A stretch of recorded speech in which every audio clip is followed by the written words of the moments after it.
Welcome back, friends, to another edition of our Cabrini Communities as we continue our Eucharistic journey together, reflecting together on this great gift from God and this wonderful sense of spirituality that comes as a Eucharistic people.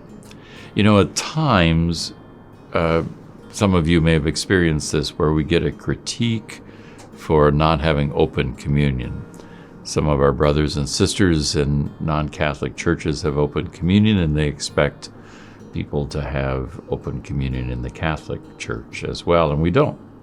And sometimes some of you will approach me and say, why don't we let other people have communion with us? It seems kind of odd, especially like at weddings and funerals.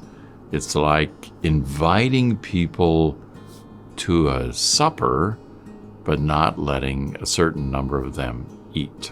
It doesn't seem fair to us, doesn't seem just to us. Most non-Catholics kind of know our view. I always think it isn't necessary to say it, though every once in a while priests will joke about somebody coming up for their first communion that day, because they don't know how to receive. But most of the time, people know. I just did a funeral today, for example, and probably a third of the people there did not come up for communion because they know in the Catholic Church we don't have open communion. And at one point in my life, I probably would have agreed with those of you who say we should let everybody in. But as I've come to a greater appreciation of Eucharist and of church, I think that it's best if we don't have open communion, because it helps us to understand better what Eucharist is. To have an open communion, an open Eucharist, would be like going to somebody's house where they had a certain medicine and everybody took the medicine. And you think, okay, I'm not sure what medicine that is, and I'm not sure what disease it's treating, but why are we all taking this medicine? Because what Eucharist does is it makes us Jesus Christ. It makes us divine. And if somebody is not ready for the gift, not prepared for the gift, not living the gift, then to receive the gift is like receiving the wrong medicine. Now, the flip side of that is, if you and I are receiving the Eucharist, then we damn well better live like Jesus. Because that's the scandal then, is that everybody's receiving but walking out the door and not being Jesus. Walking out the door and acting just like you did, as if you had no relationship with the Lord. So if you're going to receive, it changes you. It makes you divine. It makes you Jesus Christ. You are then going out into the world to be different. And the Eucharist feeds you. The Eucharist gives you strength. The Eucharist gives you graces so that you can go out into the world and be dramatically different from everybody else. That doesn't mean you're some kind of pietistic weirdo. But it means that you can be a person of great love, and that you can be a person of patience, joy, of courage, of understanding. That you can bring Jesus to places where Jesus needs to be.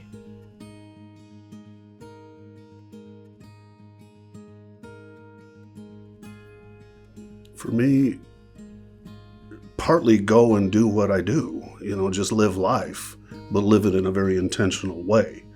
I remember when Father said, this really resonated with me when he talked about when we celebrate the Eucharist, we become a tabernacle, and that we should be going out into the parking lot and nodding to each other.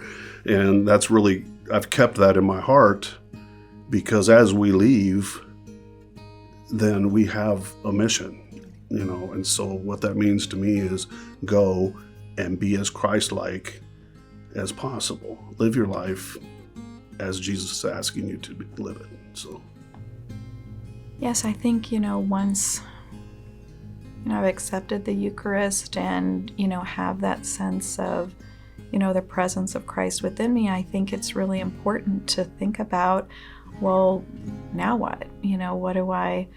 What do I do as I leave church? And how do I really become the face of Christ to other people that I encounter? How do I serve other people who, are needing that? Who are needing, Christ's presence in their life? A lot of times it's going directly to brunch with my family. But I think too, as we go into the rest of our weeks, our main task as Christians is to just spread that love. Now, if others want to join us in that divinization process, great.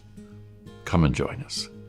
The door is not closed to that. We welcome people each and every day to come and join us, to be transformed, to go out into the world and be different.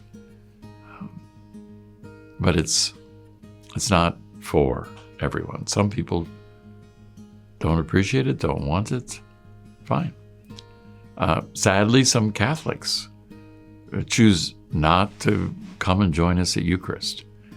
They just might want to watch it on TV or come once in a while. I think you are receiving the greatest gift you could ever receive. You are receiving Jesus himself. And you don't want that? Or you choose not to take it? There's a story told of a priest who was walking through church with a friend of his who was a Baptist minister. And he saw the priest genuflect, and he said, "So why did you do that?" He said, "Because we believe that Jesus is present." And the Baptist minister said, "If I believed that, I would never leave this place."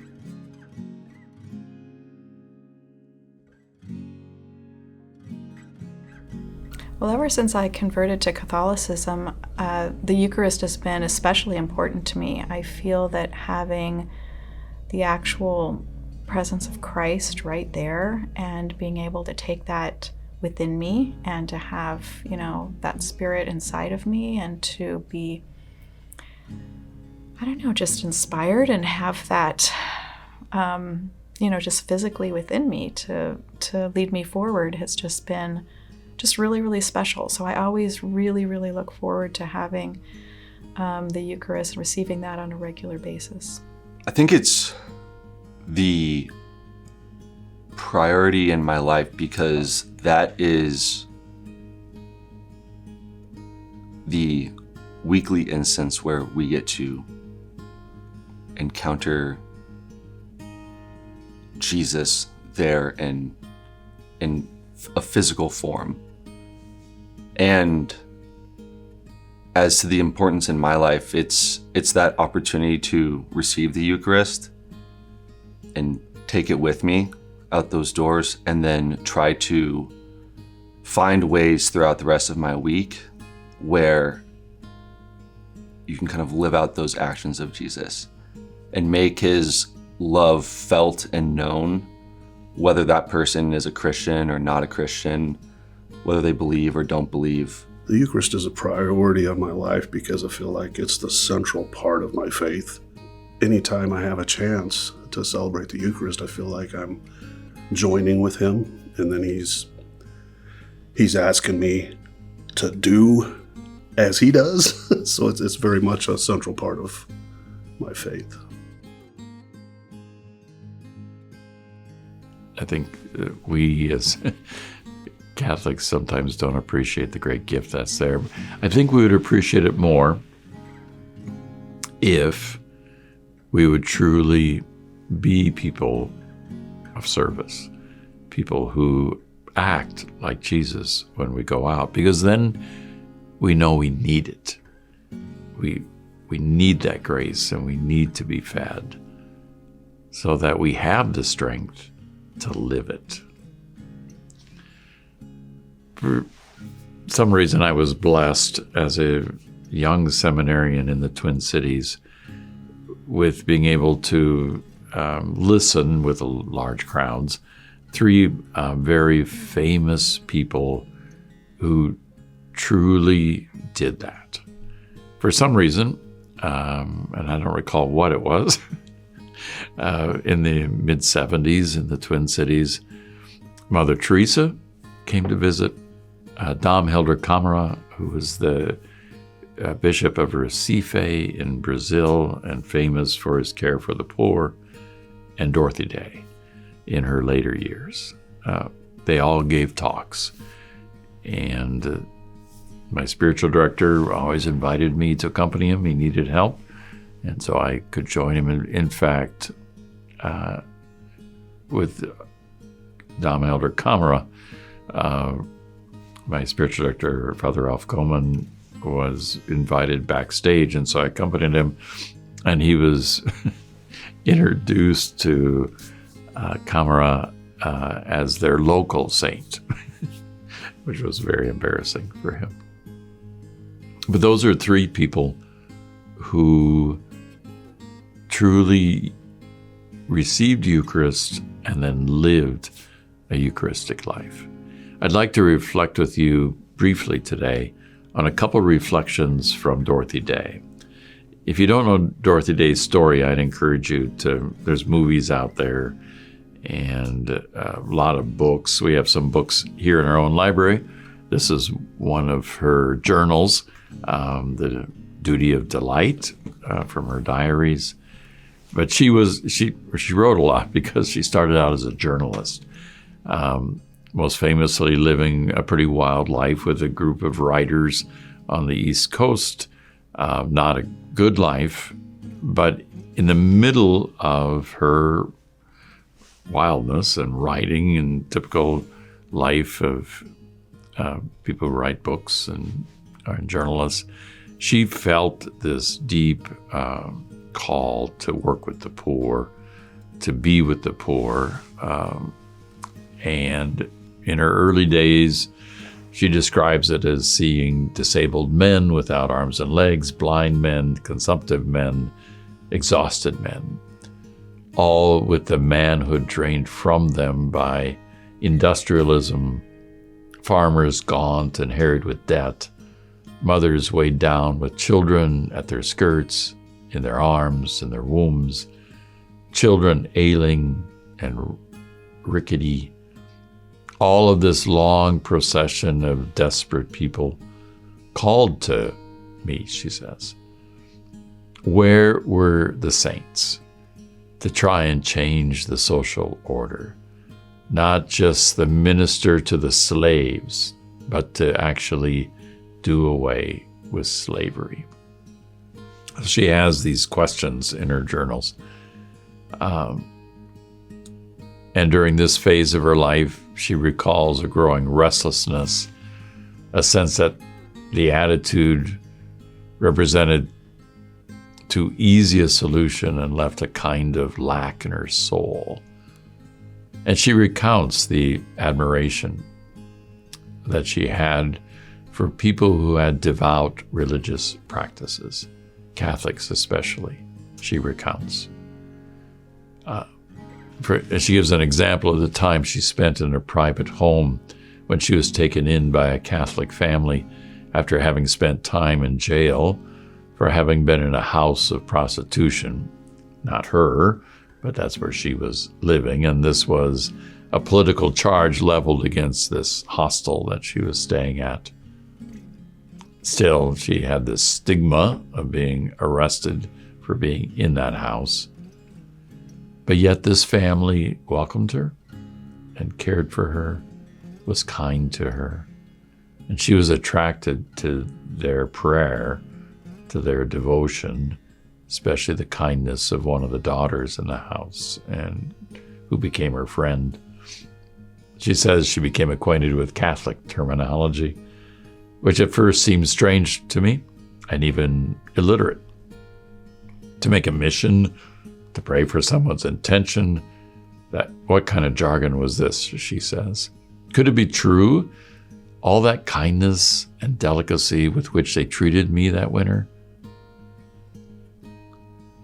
And then she talks about the books they were reading. She could hear her friend reading the gospel. She could hear her friend reading Crime and Punishment. All those kind of things helped Dorothy Day to finally choose to become a Catholic. And later, she reflects in one of her journals that I love the church for Christ made visible, not for itself, because it still was often a scandal to me. As Romano Guardini said, the church is the cross on which Christ was crucified.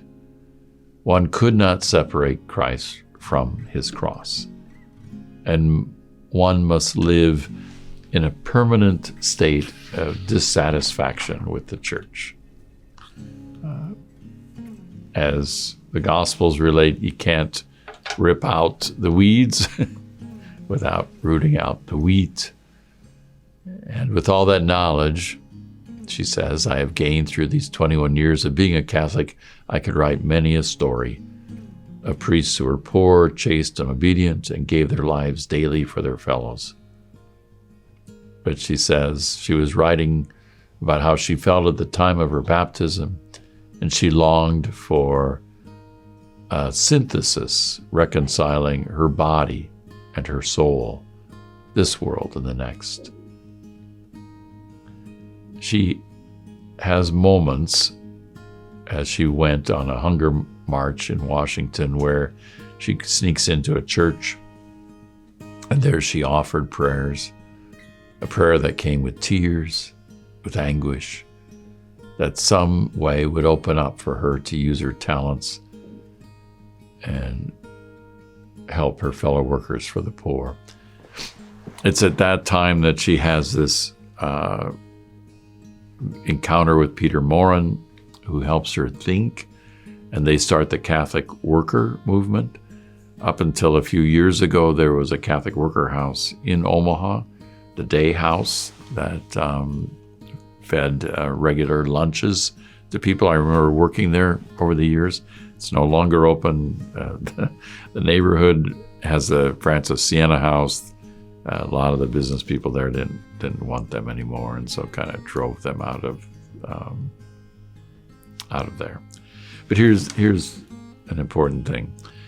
In her Loaves and Fishes book, she wrote a column every day in the Catholic Worker little newspaper that they put out, and in that she says these kind of things: that the liturgy of the church, attendance at daily mass in the local neighborhood parish, saying the rosary every day in the houses of hospitality, reading the Liturgy of the Hours.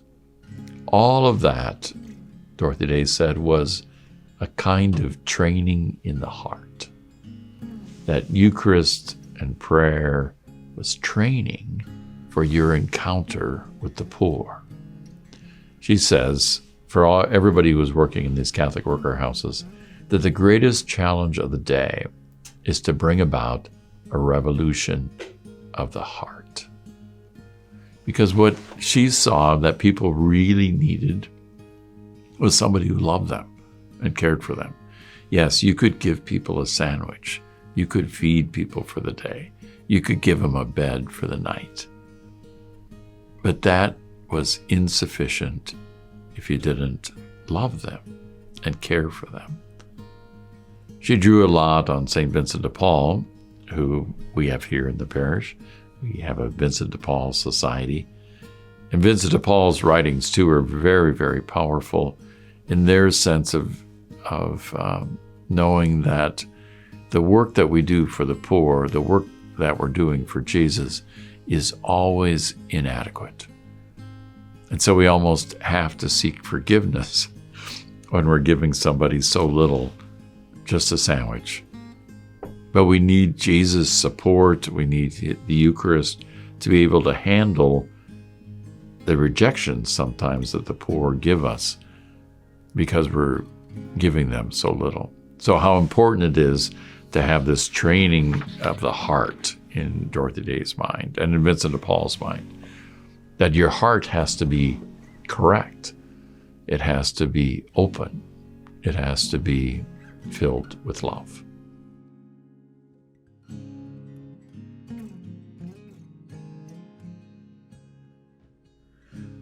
It's the source because Jesus is giving us an example of what we're supposed to do. And it's become even more apparent recently in my life, especially with my involvement with the Yeshua Mission Group, because in my heart, I feel like Jesus is asking us to be in service of others. I mean, how much more in service of others can you be than what Jesus did for us?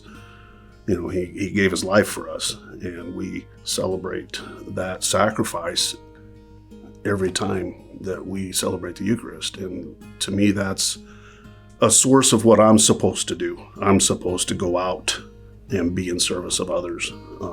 Don't always do such a good job of it, but, you know, I'm a work in progress. I think having that physical presence of Christ and being able to participate in that with the Eucharist is something that's just very, very centering. No matter what else is kind of going on in my life, that is something that really, I think, kind of brings me back and makes me very much aware of God's love and God's presence in my life. It's that you know, and really honoring the fact that now that I have, consumed the Eucharist, Christ is within me, and I need to go forward and really be Christ to the world. So, that's a very special thing. I probably need to take it more than once a week because I feel like that kind of wears off a little bit. But I do leave Mass feeling very, very inspired and it's just very special. The aspect where when I receive the Eucharist, it's almost like an action that calms me and brings perspective to my life. We go to church and we go to Mass at least one hour a week. And in that moment, we can kind of take our successes, our wins, our failures, whatever it might be, and kind of bring them to Jesus, offering all of that up, and then allowing Jesus into my life so that when I leave, I can kind of bring that forward. Early in one of the texts, where it's a reprint of a column from Catholic Worker, in the height of the Depression, she entitled that column "On the Coffee Line." So after a morning of work serving bread and coffee, she recounts that I'm relieved now to go to Mass, which means I must pass a whole block of hungry, waiting men. It seems a long walk some mornings, especially when it's cold or wet. She receives greetings from those who have come to know her.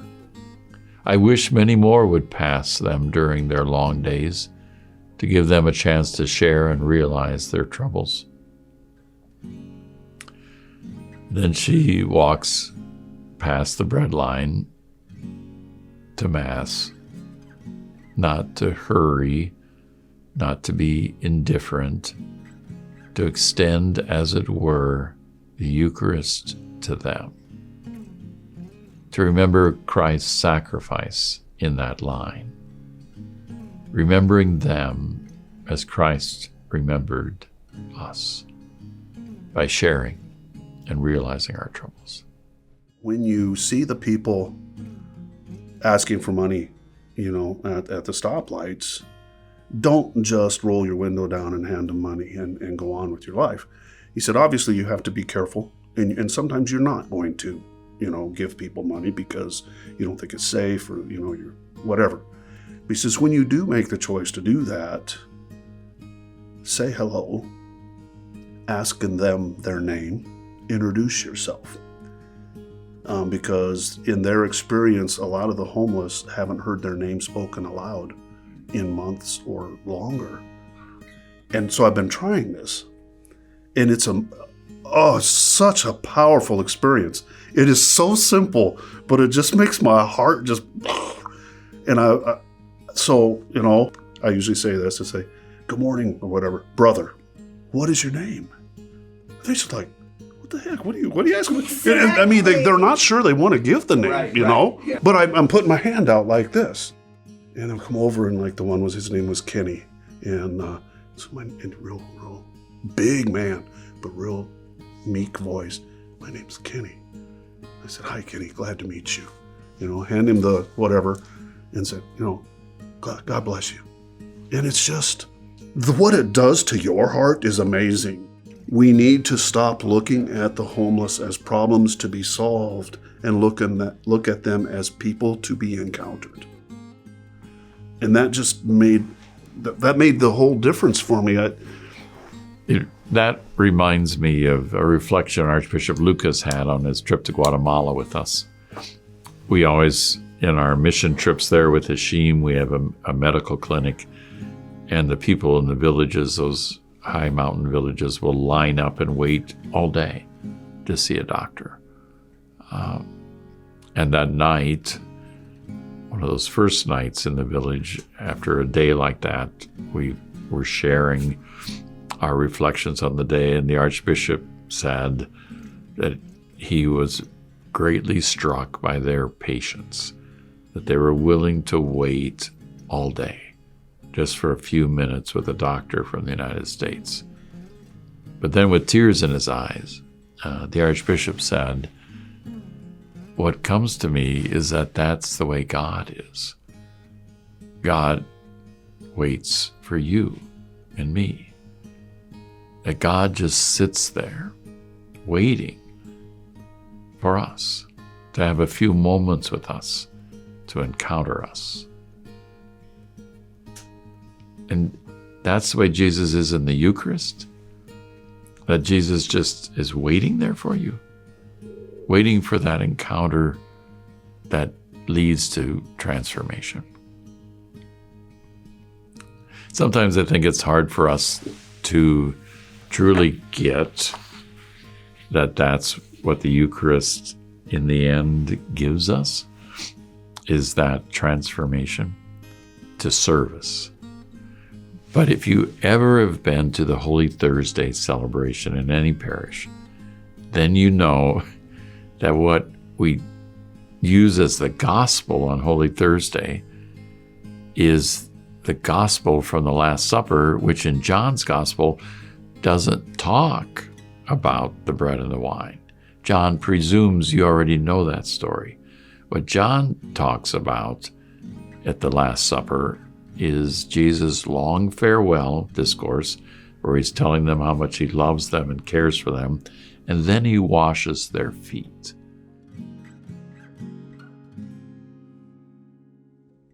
With Jesus, the act of washing feet is to demonstrate in a very real way that we have to be servants, and it doesn't really matter who you are, what your status is. It is our job as his followers to reach out and to make ourselves available and of service to everybody. I think that the Eucharist just really helped sustain me in, my life and serving others. I made a decision before I was Catholic that I really wanted to live a purpose-filled professional life. And so I became a physician and chose to work